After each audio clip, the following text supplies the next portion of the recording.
¿Alguna vez le ha pasado eso de estar en un grupo que, no sé, decide hacer algo y después te enteras de que nadie tenía ganas de verdad?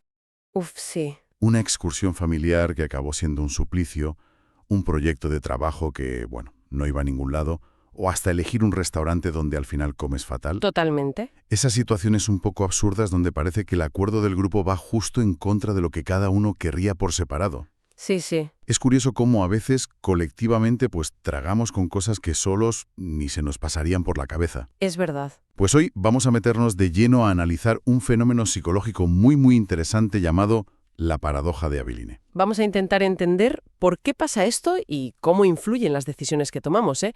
En todos los ámbitos, ¿no? Desde una cena de amigos hasta, yo qué sé, una gran empresa. Sí, y lo curioso es que, mira, destapa mucho sobre cómo nos comunicamos en grupo. O, a ver, mejor dicho, cómo no nos comunicamos. Ajá, Toca teclas como la necesidad de encajar, el miedo a ser el que lleva la contraria, a romper esa armonía aparente. claro. Nos mete de lleno en por qué a veces un grupo entero dice sí cuando cada persona por dentro está pensando ni de broma o algo parecido. El plan entonces es desentrañar esta paradoja, ver cómo funciona por dentro, mirar ejemplos que seguro que nos suenan a todos, y sobre todo, buscar maneras de no caer en ella. Eso es. Queremos que las decisiones en grupo sean más reales, más auténticas y, claro, que funcionen mejor.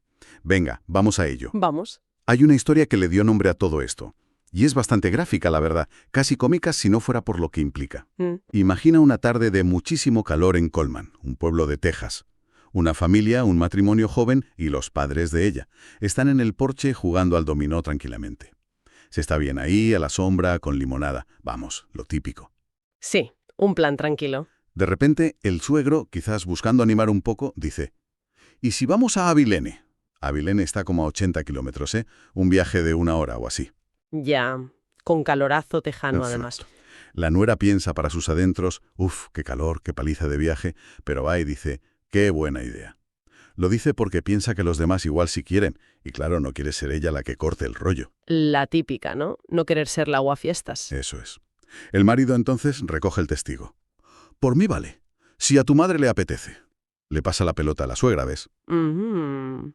Pasando la responsabilidad. Y la suegra, pues, quizá por no aguar la fiesta tampoco, o pensando, bueno, si todos quieren será por algo, contesta: claro que sí, hace un montón que no voy a Abilene. Increíble. Nadie quiere, pero todos dicen que sí. Y ahí los tienes, dejando la comodidad del porche, metiéndose en un coche que seguramente no tenía ni aire acondicionado, para un viaje caluroso y lleno de polvo. Madre mía, qué panorama. Llegan a Abilene, ven que no hay mucho que hacer, la verdad, se meten en una cafetería donde la comida es bastante regular, por decirlo suavemente. Un éxito de plan, vamos. Después de la decepción, vuelta para casa, igual de acalorados y cansados. Total, unas 4 horas perdidas tontamente. Qué desperdicio de tarde. Al llegar, alguien suelta, ya con ironía: menudo viajecito, ¿eh? Y ahí empieza a salir todo el pastel. Ajá, el momento de la verdad. La suegra confiesa que ella prefería quedarse en casa, pero fue porque los vio a todos tan animados. El marido salta: pues claro, yo fui por no decir que no, por ti. La mujer remata: y yo, solo para que estuvierais contentos. Con este calor hay que estar loco para querer salir. ¡Qué fuerte! Y al final, el suegro, el que lo propuso, admite que lo dijo porque le pareció que los demás se estaban aburriendo un poco. O sea que lo hizo por ellos también. Exacto. Se quedan todos de piedra al darse cuenta de que acababan de hacer algo que nadie, pero absolutamente nadie, quería hacer. Esa anécdota captura la esencia perfectamente. La paradoja de Abilene ocurre justo ahí, cuando un grupo, como colectivo, toma una decisión que va en contra de lo que cada individuo de ese grupo realmente prefiere en privado. Ya, Lo crucial es eso, que nadie se atreve a decir lo que piensa de verdad, a poner pegas, a mostrar su desacuerdo, y el resultado es que el grupo hace algo que en el fondo nadie quería. es una locura si lo piensas. Y cuadra perfectamente con lo que entendemos por paradoja, una idea que choca de frente con el sentido común. Claro, Aquí lo paradójico es que un acuerdo aparente, esa unanimidad superficial que vemos, lleva a una acción que nadie deseaba realmente. Es como si la gestión de ese acuerdo, de esa relación grupal, saliera rematadamente mal y nos llevara a un destino no deseado por todos. y claro, la pregunta inmediata es: ¿qué nos empuja a caer en esto? Porque tiene que haber algo más, ¿no? No es tan simple como tener miedo y ya está, supongo. Exacto, es un cóctel de factores, no es una sola cosa. Por un lado, parece que nuestro cerebro está de alguna manera cableado para detectar cuando nuestra opinión choca con la del grupo. Ah, ¿sí? Sí, lo interpreta casi como una señal de error y tiende a ajustar nuestra postura para evitar el conflicto, para encajar. Es casi un instinto de supervivencia social, no destacar negativamente, no ser el raro. Vaya. A eso, súmale toda la capa social y cultural. Somos animales de grupo, eso está claro. Desde luego. Pertenecemos a familias, círculos de amigos, equipos de trabajo, y cada grupo tiene sus normas, algunas escritas y muchas otras no, que aprendemos a seguir para ser aceptados. Romper esas normas no escritas genera ansiedad, nos incomoda. Pero, a ver, ¿ese miedo es siempre irracional? Porque yo pienso en el trabajo, por ejemplo, y ahí ir contra la corriente sí puede tener consecuencias reales, ¿no? Desde luego, ahí el miedo puede ser muy, muy real. Plantarse ante un proyecto que parece tener el apoyo de la dirección, por ejemplo, puede interpretarse como un obstáculo, como no remar a favor. Claro. Y eso puede afectar a tu carrera, a un ascenso, incluso al salario. El miedo a represalias, ya sean sutiles o directas, es un motor muy potente. Entiendo. Y eso lleva directamente a la autocensura. Si creo que mi opinión va en contra de la mayoría percibida o de la cultura dominante de la empresa, sea esta muy progresista o muy conservadora, da igual, pues igual prefiero callarme para evitar problemas. Por si acaso. Y supongo que también influirá la personalidad de cada uno. Hay gente más lanzada y otra más prudente. Sin duda alguna. Hay personas que llevan muy mal el conflicto, la tensión, prefieren evitarla a toda costa, aunque por dentro no estén nada de acuerdo con lo que se está decidiendo. Ya. Priorizan la armonía, aunque sea una armonía un poco falsa, ¿sabes? Es como si la gestión de la relación, el llevarnos bien, pasará por encima de la gestión de la tarea o de la decisión en sí, que es lo importante en ese momento. Tiene sentido. Y todo esto, claro, se conecta con otros fenómenos que se estudian en la dinámica de grupos. Uno muy conocido es el pensamiento grupal, el famoso groupthink. Ah, sí, me suena. Es esa tendencia donde el deseo de que el grupo esté unido y de acuerdo es tan fuerte que anula la capacidad de analizar la realidad de forma crítica y objetiva. Cada uno intenta adivinar qué piensa la mayoría y se suma a eso, a veces sin reflexionar mucho, solo por pertenecer. O sea, que dejas de pensar por ti mismo. Un poco sí. Y también se relaciona con lo que una socióloga alemana llamó la espiral del silencio. La espiral del silencio. ¿Eso qué es? Es la idea de que la gente tiende a no expresar sus opiniones si cree que son minoritarias, por miedo a quedarse aislada o a ser rechazada socialmente. El resultado es que la opinión que parece mayoritaria se oye más y más fuerte, porque la gente se siente cómoda expresándola, mientras que las otras opiniones, las minoritarias, se van apagando, se silencian. Qué curioso. La opinión pública percibida actúa como una forma de control social. Nos sentimos bien si coincidimos con la mayoría, e incómodos si vamos por libres, si somos impopulares. Y en grupos grandes me imagino que también está lo de pensar, bueno, si algo va mal de verdad, ya lo dirá otro, ¿verdad? La famosa dilución de la responsabilidad. Efectivamente. Si somos 200 en un proyecto, pues es fácil quitarse el muerto de encima y pensar que no es tu problema señalar el error. Totalmente de acuerdo. Y un matiz interesante respecto al pensamiento grupal clásico. La paradoja de Abilene, como en la historia original, a veces surge en momentos de poca energía, de apatía, de tedio incluso. ¿Ah, sí? ¿Cómo es eso? Es como si el grupo funcionara en piloto automático, sin activar el pensamiento más crítico y reflexivo. Se sigue la corriente por inercia, por no gastar la energía mental que requiere disentir, evaluar alternativas, proponer algo diferente. Claro, es más fácil decir sí y seguir. Exacto. Es el camino de menor resistencia, aunque nos lleve a Abilene. Para que esto no quede tan abstracto, pensemos en casos concretos. Uno que sonó bastante hace relativamente poco fue el de la inteligencia artificial Gemini de Google, ¿te acuerdas? Sí, la polémica con las imágenes. Eso es. Empezó a generar imágenes históricamente un poco, bastante extrañas. Salían soldados nazis de distintas etnias o figuras como el Papa representadas como mujeres o personas de color. Pareció un intento un poco forzado, casi torpe, de meter diversidad donde no correspondía históricamente.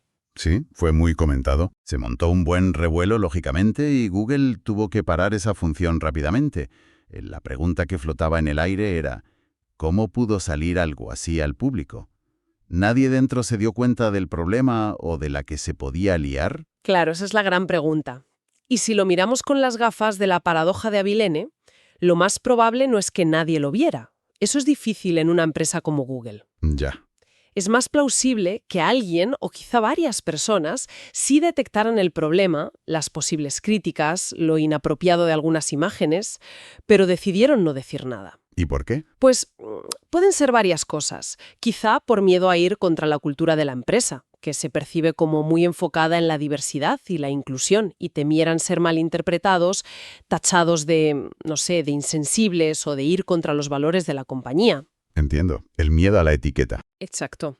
Quizá por autocensura, pensando, bueno, igual soy yo, igual mi preocupación no es relevante o no será bienvenida, o incluso, mira, pensando que, aunque fuera torpe, era un intento con buena intención para corregir sesgos reales que existen en los datos de entrenamiento de estas IAs. ¿Podría ser? Es un posible ejemplo, bastante reciente, de cómo el miedo a hablar, el silencio de unos pocos que sí ven el problema, puede llevar a un producto fallido o, como mínimo, muy polémico. O sea que el silencio de unos pocos puede tener un impacto muy grande al final. Exacto. Y aunque mirar al pasado siempre es delicado y hay que ser cautos. Sí, claro, a toro pasado. Eso es. Pero hay analistas que sugieren que esta dinámica, esta falta de disenso efectivo, podría haber estado presente en decisiones con consecuencias mucho, mucho más graves. ¿Cómo cuáles? Pues se habla, por ejemplo, de factores que influyeron en la decisión de no poner un sello de seguridad clave antes del desastre de la plataforma petrolífera Deepwater Horizon en 2010, o la tardanza en reaccionar de algunos bancos centrales importantes al inicio de la crisis financiera de 2007-2008.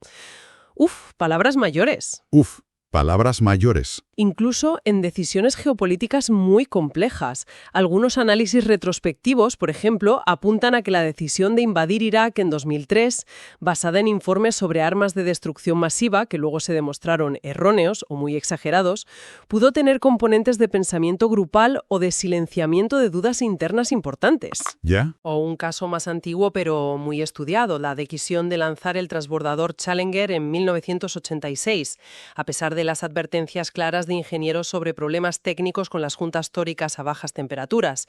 Es posible que la presión por cumplir el calendario, por no retrasar el lanzamiento, silenciara esas preocupaciones cruciales. Hay que ser prudentes al juzgar esas situaciones tan complejas desde fuera y con el tiempo, claro está. Pero da vértigo pensar que un grupo pueda tomar un camino tan desastroso, aunque haya gente dentro que tenga serias dudas o vea los riesgos. Totalmente. Da que pensar. Pero bueno, bajemos a tierra, que esto no solo pasa en la NASA o en las altas finanzas, nos pasa a todos en el día a día, ¿no? Sin duda. Constantemente. ¿Quién no ha acabado en una cena de pareja haciendo un plan que ninguno quería de verdad? ¿Ese típico paseo en bici cuando no estás nada en forma solo por no decepcionar al otro? Sí, me suena. ¿O unas vacaciones familiares que se planifican de aquella manera y al final no dejan contento a nadie? ¿O esas nuevas normas en la oficina que nadie entiende, que parecen absurdas, pero que todo el mundo acata sin rechistar? ¿O acabar en el restaurante de siempre, el que no entusiasma a nadie porque nadie se atrevió a sugerir otro sitio por si a los demás no les gustaba? Seguro que quien nos escucha reconoce alguna de estas mini excursiones a Avilene en su vida. Seguro que sí. Son ejemplos muy cotidianos. Vale, entonces, si esto es tan común y a veces puede ser tan dañino, ¿qué podemos hacer? ¿Cómo evitamos acabar siempre en Avilene sin quererlo? ¿Hay alguna fórmula? Una fórmula mágica no hay, pero sí estrategias. La clave, yo creo, está en el ambiente que se crea en el grupo, sea la familia, los amigos o sobre todo en el entorno laboral. Ajá. Hay que conseguir que dudar, preguntar, disentir de forma constructiva no solo sea seguro, sino que se vea como algo valioso, como algo que realmente ayuda al grupo a tomar mejores decisiones, no como un ataque. ¿Y eso cómo se consigue en la práctica? ¿Siendo todos muy críticos todo el rato? ¿Igual eso tampoco funciona? No, claro, no se trata de ser el Grinch sistemáticamente o de poner pegas a todo. Se trata más bien de cultivar un sano espíritu crítico. ¿Cómo? Pues acostumbrarse a no dar todo por bueno a la primera, a preguntarse, ¿esto tiene sentido de verdad? Especialmente con decisiones importantes o que implican recursos. Y para eso, algo fundamental es cuidar la energía mental. La energía mental. Sí. Evitar decidir cosas clave cuando estamos agotados, estresados o muy presionados por el tiempo, porque ahí es cuando más fácilmente tiramos de piloto automático y seguimos la corriente sin pensar. Entiendo. ¿Y en una empresa cómo se fomenta eso desde arriba? Porque el ambiente lo marcan mucho los jefes, ¿no? Totalmente. Desde la dirección se puede hacer mucho. Por ejemplo, abriendo canales de comunicación para que la gente pueda hablar sin miedo, para que las preocupaciones o las ideas diferentes lleguen aunque no sigan estrictamente el camino oficial del organigrama. Ya. Y sobre todo, creando lo que los psicólogos llaman seguridad psicológica. Suena importante. ¿Qué es exactamente? Es la creencia compartida de que el equipo es un lugar seguro para asumir riesgos interpersonales. O sea, que la gente sienta que puede levantar la mano, señalar un riesgo, admitir un error o simplemente decir «yo esto lo veo de otra manera», sin que le vayan a ridiculizar, a marginar o a penalizar de alguna forma. Vale. Y eso empieza por el ejemplo de los líderes, claro, y por contratar y promover a gente que sepa gestionar el debate constructivo, que valore la diversidad de opiniones. Suena bien, pero ¿hay herramientas más concretas, más del día a día, que podamos usar? Sí, claro. Hay varias prácticas útiles. Por ejemplo, algo tan básico como planificar bien las decisiones importantes. No tomarlas sobre la marcha en una reunión improvisada, sino definir pasos, momentos para reflexionar, quién participa, qué información necesitamos. Eso ayuda a pensar con más calma y profundidad. Vale, planificar. ¿Qué más? He oído hablar de los premortem. ¿Eso serviría aquí? Totalmente. Es una herramienta fantástica para esto. Antes de empezar un proyecto grande, dedicar una sesión específica a pensar activamente. ¿Qué podría salir mal? ¿Cuáles son los mayores riesgos? ¿Cómo podría fracasar esto estrepitosamente? Ajá. Es una forma de hacer legítimo y necesario el hablar de los problemas potenciales desde el minuto 1, sin que parezca que eras negativo o que no apoyas el proyecto. Me gusta esa idea. ¿Alguna otra? Pues mira, las encuestas anónimas, bien diseñadas, pueden ser útiles para tomar la temperatura real sobre un tema delicado o una decisión interna, aunque a veces los resultados puedan ser incómodos para la dirección. Ya, me imagino. A nivel individual también es importante trabajar la asertividad. ¿Ser más asertivo? ¿Eres tener? Aprender a decir no cuando es necesario o a expresar una crítica o una opinión diferente de forma clara, directa, pero siempre respetuosa y elegante. Eso quita mucho miedo al rechazo o al conflicto. Y quizás algo que cuesta más culturalmente en algunos sitios, ver el fracaso entre comillas de otra manera. Exacto, ese es un punto clave. Si celebramos por todo lo alto el éxito de un proyecto, ¿por qué no celebrar también la decisión valiente y oportuna de parar a tiempo uno que claramente no iba bien o que se dirigía a un fracaso seguro? Claro, tiene lógica. Cancelar un mal proyecto a tiempo libera recursos valiosos. Tiempo, dinero, gente, para cosas que sí merecen la pena. Es una forma de éxito indirecto en realidad, una gestión inteligente. Qué buen punto. Y finalmente, una pregunta muy simple pero poderosa que los equipos podrían hacerse de vez en cuando, sobre todo si notan que una decisión avanza sin mucho entusiasmo o con silencios raros. Oye, ¿estamos yendo a Abilén? Me gusta. Solo plantear la pregunta puede ser una señal de alarma útil. Una invitación a parar un momento y comprobar si todos están realmente a bordo y convencidos, o si se está cayendo en la trampa de la conformidad silenciosa. Entonces, resumiendo un poco todo lo que hemos hablado. La paradoja de Abilene es este fenómeno curioso y a veces peligroso por el que un grupo acaba haciendo algo que en realidad nadie quería individualmente. Y pasa por una mezcla de miedo a disentir, presión para encajar, mala comunicación o a veces simple dejadez o inercia. Eso es. Hemos visto que sus raíces son profundas, van desde cómo funciona nuestro cerebro social, programado para la pertenencia, hasta el miedo muy real a las consecuencias negativas en el trabajo o en las relaciones. Y hemos visto ejemplos de todo tipo, desde esa IA de Google hasta posibles ecos en decisiones históricas muy serias, pasando por esas pequeñas pero frustrantes decisiones del día a día que nos llevan a sitios, físicos o metafóricos, donde no queríamos estar. Exacto. Al final, la gran lección parece ser la importancia de la honestidad de cada uno dentro del grupo. Y también la responsabilidad que tienen las organizaciones, los líderes, pero también cada miembro del grupo, de crear espacios donde esa honestidad sea posible, sea segura, que discrepar no sea una heroicidad, sino parte normal y saludable del juego de decidir juntos. Totalmente de acuerdo. Y nos deja una pregunta interesante para reflexionar, ¿no? Para que cada uno le dé una vuelta. A ver, ¿Qué hay de esas personas que sí se atreven? Ese núcleo duro, a veces pequeño, que va contracorriente, aunque sea incómodo, aunque sepa que puede tener un coste, requiere valor sin duda, y a veces ese coste personal existe. Quizá la reflexión final para quien nos escucha sea esa. ¿Cuándo merece la pena ser parte de ese núcleo, asumir esa incomodidad, incluso esa posible etiqueta de difícil, para evitar que todo el grupo acabe en un Abilén no deseado? buena pregunta. ¿Qué coste tiene para uno mismo y para el grupo a largo plazo el silencio que parece cómplice, aunque sea por miedo o por apatía? ¿Dónde ponemos la línea?